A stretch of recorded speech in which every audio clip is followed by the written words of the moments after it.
দুজন বন্ধু মিতা ও প্রিয়া। মিতা একটি কফি শপে প্রিয়াকে দেখেও এড়িয়ে যায়। প্রিয়া খুব অবাক হয় এবং কষ্ট পায়। মিতা মনে মনে, প্রিয়া কেন আমার কথাটা অন্য কাউকে বলল, আর কথা বলবো না। ভুল ধারণা। মিতা একটি গুরুত্বপূর্ণ ব্যক্তিগত কথা প্রিয়াকে বলেছিল। পরের দিন সে দেখে কাদের কমন বন্ধু সেই একই কথা আলোচনা করছে। মিতা ভাবে প্রিয়া সেই কথাটা ফাঁস করেছে। মিতা প্রিয়াকে, তোকে ছাড়া আমি আর কাউকে বলিনি, বিশ্বাস করিস তো? আসল সত্যি, প্রিয়া একা একটি কফি শপে বসে আছে। মিতা তাকে দেখে দূরে দাঁড়িয়ে। প্রিয়ার সামনে একটি বন্ধু বসে আছে।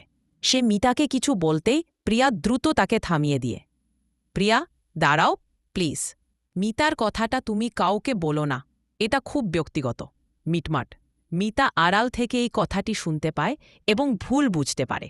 সে ছুপে এসে প্রিয়াকে জড়িয়ে ধরে। মিতা, সরি প্রিয়া, আমি ভুল বুঝেছিলাম, আমার বিশ্বাস করা উচিত ছিল। শেষ, দুজন কফির কাপ হাতে নিয়ে হাসি মুখে একা ছাতে বসে আছে। প্রিয়া, বন্ধুত্ব বিশ্বাসেরই আরেক নাম।